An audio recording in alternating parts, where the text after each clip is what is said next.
Bismillahirrahmanirrahim. Assalamualaikum warahmatullahi wabarakatuh. Alhamdulillahirabbil alamin. Wassalatu wassalamu ala asyrofil anbiya'i wal mursalin wa ala alihi wa sahbihi rasulillahi ajma'in. Amma ba'du. Anak-anak yang dicintai, alhamdulillah kita masih diberikan kesempatan untuk dipertemukan kembali dalam kesempatan kali ini. Pelajaran fikih, kita akan membahas mengenai materi kurban. Sebelum kita lanjutkan mengenai sejarah kurban, kita sedikit mengulang materi yang pernah kita pelajari minggu kemarin. Minggu kemarin kita sudah membahas mengenai pengertian kurban. Apa itu kurban? Jadi ada ulang sedikit, kurban itu berasal dari kata koruba yang artinya dekat. Jadi secara istilah, kurban itu mempunyai makna amalan yang mendekatkan diri kita kepada Allah Subhanahu wa taala dengan ibadah, yaitu menyembelih binatang kurban yang sudah ditetapkan. Ya, hewan-hewannya itu sudah ditetapkan seperti unta, sapi ataupun kambing. Anak-anak yang dicintai, Abi teringat dengan salah satu apa yang disampaikan dengan Ustadz Adi Hidayat. Beliau mengatakan bahwasanya apabila seseorang berkurban dan ternyata dengan kurbannya itu tidak membuat dia dekat kepada Allah Subhanahu wa taala, maka ada yang salah dengan kurbannya. Nah, ini akan menjadi introspeksi pada diri kita sendiri. Jangan sampai kita berkurban tapi hal itu tidak membuat kita lebih dekat kepada Allah Subhanahu wa taala. Ini koreksi lagi kepada niat, ya, jangan sampai kita salah niat. Kita berkurban dengan niat karena ingin dipuji orang, karena ingin dilihat orang, ya. Jadi niatnya ikhlas karena Allah, insya Allah dengan kurban itu akan membuat pribadi kita yang lebih taat kepada Allah Subhanahu wa taala dan bisa mendekatkan diri kita kepada Allah Subhanahu wa taala. Baik anak-anak, kita langsung masuk ke materi sejarah dari kurban. Anak-anak yang dicintai, kita masuk pada materi sejarah dari kurban. Yang pertama kita sama-sama baca yang Abi tulis. Ujian mental dari Nabi Ibrahim alaihissalam puncaknya adalah ketika ia disuruh untuk menyembelih putranya sendiri yang bernama Nabi Ismail alaihissalam. Anak-anak yang dicintai, peristiwa ini dimulai pada tanggal 8 Zulhijjah. Pada saat itu Nabi Ibrahim alaihissalam bermimpi bahwa ia diperintahkan untuk menyembelih anaknya sendiri. Namun ketika itu beliau masih berpikir, masih ragu, apakah ini hanya mimpi biasa ataukah ini syariat, ya? Apakah ini perintah dari Allah Subhanahu wa taala? Kalau misalnya sekedar mimpi terasa jelas sekali. Tapi kalau ini syariat, kok ya anak sendiri yang disembelih? Bertanya-tanya, dia berpikir-pikir di dalam hati, bingung, ya. Kemudian tanggal 9 Zulhijjah beliau bermimpi lagi dengan mimpi yang sama. Nah, karena sudah 2 kali mimpi yang sama, beliau ya memastikan bahwa itu adalah perintah dari Allah Subhanahu wa taala. Nah, pada tanggal 10 Zulhijjah barulah beliau menceritakan isi mimpinya terhadap anaknya Nabi Ismail alaihissalam. Hal ini juga tercatat di dalam Al-Quran surah As-Saffat ayat 102. Bisa kalian lihat di Al-Quran. Abi bacakan, a'udzubillahi minasyaitonirrajim. Falamma balagha ma'ahus sa'ya. Maka tatkala anak itu sudah mencapai umur yang cukup dewasa dan nalarnya sudah mulai matang, ya, maka kejadian itu Nabi Ibrahim alaihissalam mengatakan kepada anaknya, ya bunayya, wahai anakku tersayang, wahai anakku tercinta, inni arafil manami anni azbahuka. Sesungguhnya ayah melihat engkau ya disembelih. Ayah bermimpi, ayah melihat di dalam tidur ayah bahwasanya ayah menyembelih dirimu.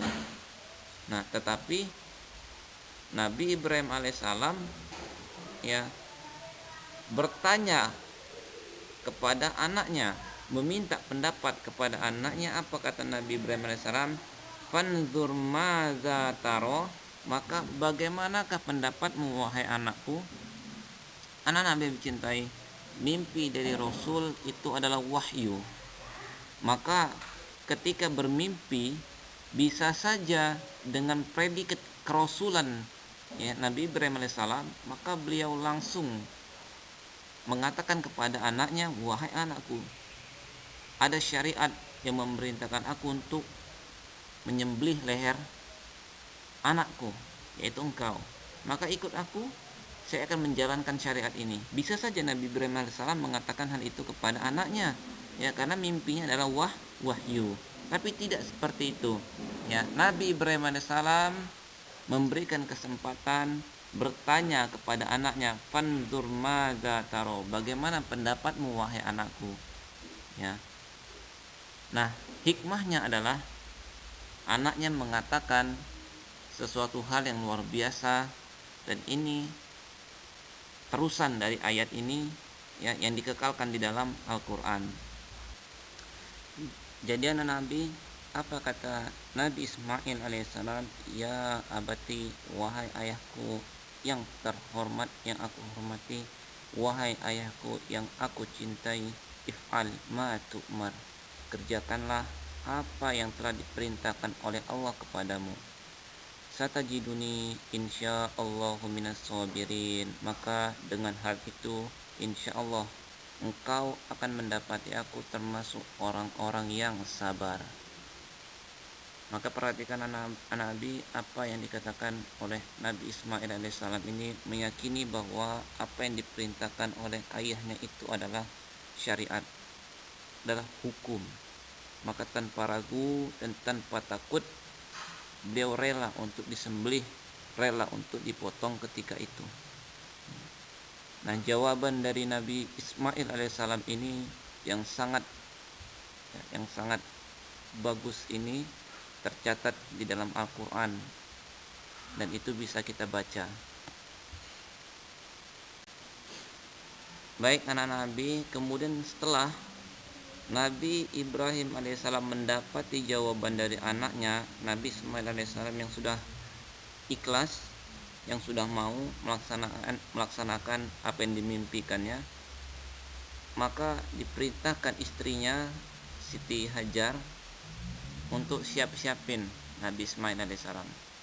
Ya, diperintahkan itu anak kita Ismail siapkan, pakaikan pakaian yang terbaik, kemudian sisirin rambutnya, kemudian pakaikan wangi-wangian. Kemudian Siti Hajar bertanya, wahai suamiku, untuk apa disuruh anaknya dimandikan kemudian dibuat rapi? Kemudian Nabi Ibrahim alaihissalam mengatakan, ini yang mau dibawa jalan-jalan. Jawaban dari Nabi Ibrahim alaihissalam. Nah, kemudian setelah siap, Nabi Ismail alaihissalam pergilah mereka ke puncak bukit yang sudah ditentukan. Di sana iblis yang melihat bahwa bulatnya tekad Nabi Ibrahim alaihissalam dan Nabi Ismail alaihissalam ini membuat iblis tidak tenang. Kemudian iblis mengganggu mereka. Yang pertama diganggu adalah Nabi Ibrahim alaihissalam. Dibisikkan bahwa kasihan anak sendiri ya, masih kecil, masih imut-imutnya, kok disembelih. Pokoknya dibisik-bisikin. Kemudian Nabi Ibrahim AS dengan tegas menolak bisikan dari iblis tersebut. Kemudian melemparkan batu. Dilempar batu. Pergi iblisnya. Kemudian tidak menyerah.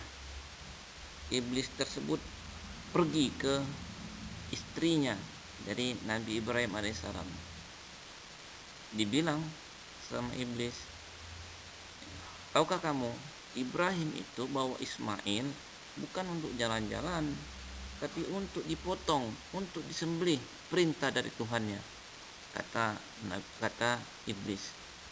Kemudian apa jawaban dari istrinya, ya, Siti Hajar? Kalau memang itu perintah dari Tuhannya Ibrahim, jangankan anakku yang disembelih, aku pun kalau diperintahkan disembelih, aku pun mau, kata istrinya. Wah, nggak bisa lagi diganggu, nggak bisa lagi digoda ini. Kemudian dilempar juga iblisnya dengan istri Nabi Ibrahim alaihissalam. Tapi tidak berhenti, tidak menyerah.